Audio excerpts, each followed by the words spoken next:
ओम श्री गणेशाय नमः। ओम नमो भगवते वासुदेवाय। श्रीमद् भागवत में एकादश स्कंद 26वां अध्याय प्रारंभ करते हैं। पुरूरवा की वैराग्योक्ति। भगवान श्री कृष्ण कहते हैं, उद्धव जी, यह मनुष्य शरीर मेरे स्वरूप ज्ञान की मेरी प्राप्ति का मुख्य साधन है। इसे पाकर जो मनुष्य सच्चे प्रेम से मेरी भक्ति करता है, वह अंतःकरण में स्थित मुझ आनंद स्वरूप परमात्मा को प्राप्त हो जाता है। जीवों की सभी योनियाँ, सभी गतियाँ त्रिगुणमयी हैं। जीव ज्ञान निष्ठा के द्वारा उनसे सदा के लिए मुक्त हो जाता है। सत्व रज आदि गुण जो दिख रहे हैं, वे वास्तविक नहीं हैं, माया मात्र हैं।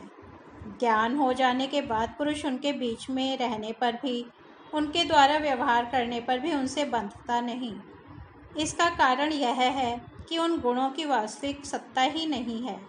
साधारण लोगों को इस बात का ध्यान रखना चाहिए कि जो लोग विषयों के सेवन और उदार पोषण में ही लगे हुए हैं, उन असत पुरुषों का संग कभी ना करें, क्योंकि उनका अनुगमन करने वाले पुरुष की वैसी ही दुर्दशा होती है जैसे अंधे के सहारे चलने वाले अंधे की।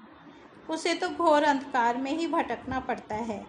उद्धव जी, पहले तो परम यशस्वी सम्राट इलानंदन पुरूरवा उर्वशी के विरह से अत्यंत बेसुध हो गया था। पीछे शोक हट जाने पर उसे बड़ा वैराग्य हुआ और तब उसने यह गाथा गाई। राजा पुरूरवा नग्न होकर पागल की भांति अपने को पुरूरवा छोड़कर भागती हुई उर्वशी के पीछे अत्यंत विहल होकर दौड़ने लगा और कहने लगा, देवी निष्ठुर हृदय, थोड़ी देर ठहर जा, भाग मत। उर्वशी ने उनका चित्त आकृष्ट कर लिया था। उन्हें तृप्ति नहीं हुई थी। वे शूद्र विषयों के सेवन में इतने डूब गए थे कि उन्हें वर्षों की रात्रियां न जाती मालूम पड़ी और ना तो आती। पुरूरवा ने कहा, हाय हाय, भला मेरी मूर्खता तो देखो। काम वासना ने मेरे चित्त को कितना कलुषित कर दिया। उर्वशी ने अपनी बाहुओं से मेरा ऐसा गला पकड़ा कि मैंने आयु के ना जाने कितने वर्ष खो दिए। ओहो, विस्मृति की भी एक सीमा होती है। हाय हाय, इसने मुझे लूट लिया। सूर्य अस्त हो गया या उदित हुआ, यह भी मैं न जान सका। बड़े खेद की बात है कि बहुत से वर्षों के दिन पर दिन बीतते गए और मुझे मालूम तक न पड़ा।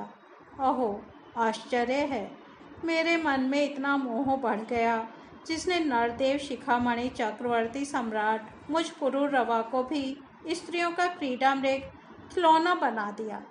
देखो, मैं प्रजा को मर्यादा में रखने वाला सम्राट हूँ। वह मुझे और मेरे राजपाट को तिनके की तरह छोड़कर जाने लगी और मैं पागल होकर नंग धड़ंग रोता बिलखता उस स्त्री के पीछे दौड़ पड़ा। हाय हाय, यह भी कोई जीवन है। मैं गधे की तरह दुर्लतियाँ सहकर भी स्त्री के पीछे पीछे दौड़ता रहा। फिर मुझ में प्रभाव, तेज और स्वामित्व भला कैसे रह सकता है। स्त्री ने जिसका मन चुरा लिया, उसकी विद्या व्यर्थ है। उसे तपस्या, त्याग और शास्त्राभ्यास से भी कोई लाभ नहीं, और इसमें संदेह नहीं कि उसका एकांत सेवन और मौन भी निष्फल है। मुझे अपनी ही हानि लाभ का पता नहीं, फिर भी अपने को बहुत बड़ा पंडित मानता हूँ। मुझ मूर्ख को धिक्कार है। हाय हाय, मैं चक्रवर्ती सम्राट होकर भी गधे और बैल की तरह स्त्री के फंदे में फंस गया। मैं वर्षों तक उर्वशी के होठों की मादक मदिरा पीता रहा, पर मेरी कामवासना तृप्त न हुई। सच है, कहीं आहुतियों से अग्नि की तृप्ति हुई है। उस उल्टा ने मेरा चित्त चुरा लिया। आत्माराम जीवन मुक्तों के स्वामी इंद्रियातीत भगवान को छोड़कर और ऐसा कौन है जो मुझे उसके फंदे से निकाल सके। उर्वशी ने तो मुझे वैदिक सूक्त के वचनों द्वारा यथार्थ बात कहकर समझाया भी था, परंतु मेरी बुद्धि ऐसी मारी गई कि मेरे मन का वह भयंकर मोह तब भी मिटा नहीं। जब मेरी इंद्रियां ही मेरे हाथ के बाहर हो गईं, तब मैं समझता भी कैसे। जो रस्सी के स्वरूप को न जानकर उसमें सर्प की कल्पना कर रहा है और दुखी हो रहा है, रस्सी ने उसका क्या बिगाड़ा है।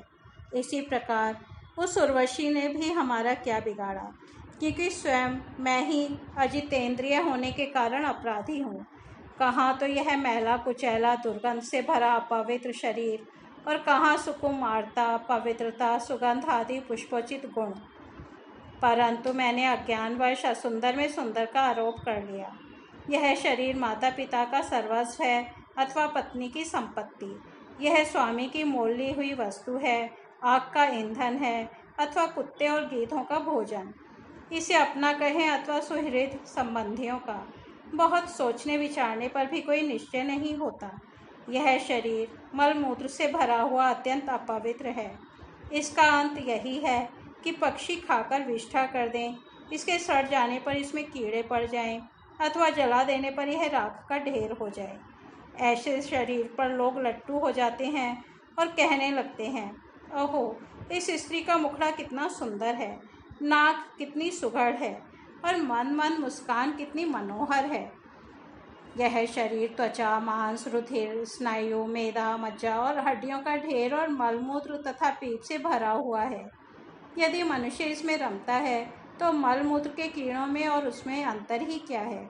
इसलिए अपनी भलाई समझने वाले विवेकी मनुष्य को चाहिए कि स्त्रियों और स्त्री लंपट पुरुषों का संग न करे। विषय और इंद्रियों के संयोग से ही मन में विकार होता है, अन्यथा विकार का कोई अवसर ही नहीं है। जो वस्तु कभी देखी या सुनी नहीं गई है, उसके लिए मन में विकार नहीं होता। जो लोग विषयों के साथ इंद्रियों का संयोग नहीं होने देते, उनका मन अपने आप निश्चल हो शांत हो जाता है। अतः वाणी, कान और मन आदि इंद्रियों से स्त्रियों और स्त्री लंपटों का संग कभी नहीं करना चाहिए। मेरे जैसे लोगों की तो बात ही क्या, बड़े बड़े विद्वानों के लिए भी अपनी इंद्रियां और मन विश्वसनीय नहीं हैं। भगवान श्री कृष्ण कहते हैं, उद्धव जी, राजेश्वर पुरुरवा के मन में जब इस तरह के उद्गार उठने लगे, तब उसने उर्वशी लोक का परित्याग कर दिया। अब ज्ञानोदय होने के कारण उसका मोह जाता रहा और उसने अपने हृदय में ही आत्मस्वरूप से मेरा साक्षात्कार कर लिया और वह शांत भाव में स्थित हो गया। इसलिए बुद्धिमान पुरुष को चाहिए कि पुरुरवा की भांति कुसंग छोड़कर सत्पुरुषों का संग करे। संत पुरुष अपने सदुपदेशों से उसके मन की आसक्ति नष्ट कर देंगे। संत पुरुषों का लक्षण यह है कि उन्हें कभी किसी वस्तु की अपेक्षा नहीं होती। उनका चित्त मुझ में लगा रहता है। उनके हृदय में शांति का अगाध समुद्र लहराता रहता है।